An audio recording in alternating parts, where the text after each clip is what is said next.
अस्सलाम वालेकुम स्टूडेंट, जी सर अब्दुल सईद। आज हम मैथ का chapter number 2 system of real number exponents and radicals का काम शुरू करेंगे। हमारे पास जो पहला पॉइंट है जिसके जो कंटेंट है वो है एक्सरसाइज 2.6, 2.7 और 2.8।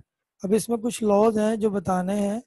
लॉज ऑफ एक्सपोनेंट्स क्या होते हैं कि law of power of product, law of power of product of powers.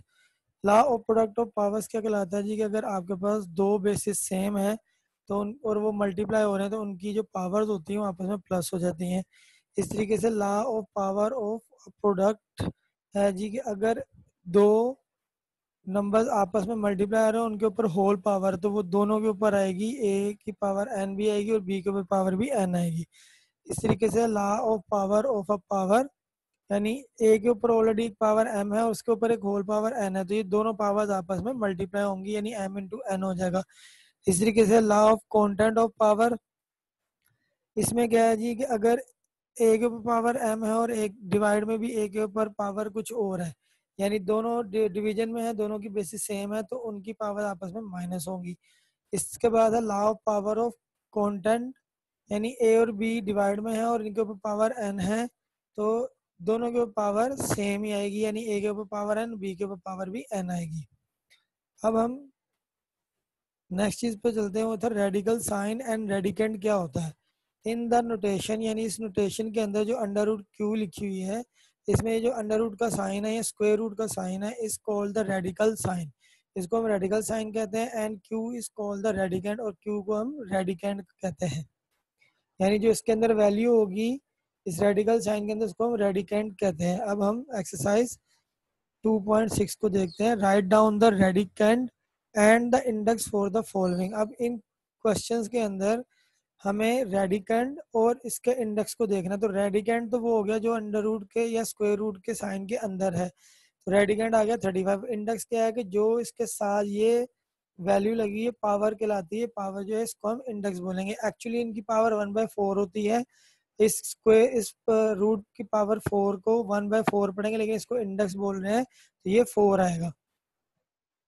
इसी तरह सेकंड क्वेश्चन था जिसमें है under root x y z over t is दर 5 शो हो रहा है, वैल्यू 5 लिखी हुई, तो रेडिकेंड इसका x y z over t होगा और इंडेक्स इसका 5 कहलाएगा। अब हमारे पास इसका नेक्स्ट जो था इसी था वो था सिंप्लीफाई द फॉलोइंग, यानी हमें अब इनको सिंप्लीफाई करना है। तो क्वेश्चन नंबर 6 में है क्यूब रूट, यानी 3 पावर तो क्यूब रूट 27 है। अब हमने पहले इसको ऐसे ही रीराइट लिखा।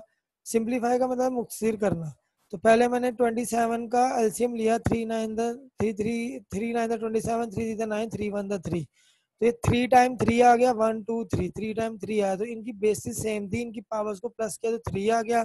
अब ये क्यूब रूट की पावर होती है 1/3, तो 3 मल्टीप्लाई बाय 1/3, यानी इस पावर के साथ ये पावर मल्टीप्लाई हो जाएगी, इस 3 से 3 कैंसिल आउट किया तो 3 हमारे पास आंसर आ गया। अब क्वेश्चन नंबर 8 में है, यानी इस रेडिकल साइन के ऊपर इंडेक्स 8 है, यानी इसकी पावर 1/8 होगी। ए के ऊपर पावर 8 है, बी के ऊपर पावर 8 है, तो ये पूरी की पूरी इसकी पावर हमने 1/8 बनाई। अब वो रूल के अगर दो नंबर्स आपस में मल्टीप्लाई और उनके ऊपर होल पावर एक ही है तो वो दोनों पर आएगी, तो 1/8 इसके साथ भी आ गई, 1/8 इसके साथ भी आ गई, 8 इनके साथ पहले था तो ये मल्टीप्लाई हो गए और ए और यानी कैंसिल आउट होंगे, 8 से 8 कैंसिल, 8 से 8 कैंसिल, और लास्ट में ए भी आपके पास आंसर आएगा। अब क्वेश्चन नंबर 10 में था कि एक तो ये रेडिकल के साइन के साथ पी इंडेक्स है और होल पावर पी है, तो पहले मैंने इस रेडिकल साइन की पावर को बनाया, 1/p बनती है, और इस p को इस p से कैंसिल आउट कर दिया तो हमारे पास रिमेनिंग बचता है mn। क्वेश्चन नंबर 12 में था कि अंडर रूट के साथ n है और q है, इधर अंडर रूट के साथ m है और q है, तो पहले इनकी पावर लिखी 1/n और 1/m।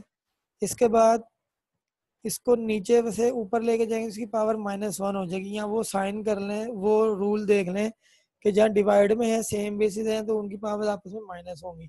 इनकी पावर्स को माइनस किया, 1/n -1/m, इनका एलसीएम लेते हैं तो एम एन का एलसीएम आएगा, ये एम क्रॉस मल्टीप्लाई हो गया, इधर 1 के साथ आएगा तो एम आ जाएगा, ये एन इधर जाएगा तो -n हो जाएगा। अब एम एन जो है ये ऊपर रहेगा और 1/mn यानी अंडर रूट एम एन की पावर बन जाएगी, ये हमारे पास इसका आंसर होगा। अभी इसका लास्ट क्वेश्चन था, क्यूब रूट के अंदर है 64 A3 B9 216 C6 D18। तो पहले तो हमने 64 और 216 के क्यूब निकाले क्योंकि यह क्यूब रूट है। तो 4 16 द 64 4 4 द 16 4 1 द 4। इस तरह 36 द 216 होता है, 66 द 36 6 1 द 6। तो इनको इस फॉर्म में लिखा है, यानी ब्रेक फॉर्म में लिखा, इनकी पावर्स को ऐड किया, 4 की पावर 3 और 6 की पावर 3 आ गई। अब उसके बाद मैंने ये क्यूब रूट की पावर 1/3 फुल होल में लिख दी। अब ये होल सबके साथ मल्टीप्लाई होगी, यानी जितने भी अंदर नंबर हैं उनके साथ ये 1/3 पावर मल्टीप्लाई होगी। तो उनको मल्टीप्लाई करता हुआ गया, 3 से 3 कैंसिल आउट हो गया, ये 3 से 3 कैंसिल आउट हो गया, 3 1 3 3 3 9, तो ये बी की पावर 3 आ जाएगी। इस तरीके से 3 से 3 कैंसिल आउट होगा, 3 1 3 3 2 6 और 3 6 18।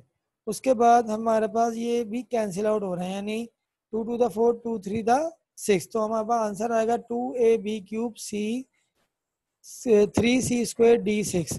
तो ये आप लोगों का होमवर्क है कि ये क्वेश्चन जो 3 4 5 7 9 11 13 है, ये आप लोगों ने खुद करने हैं।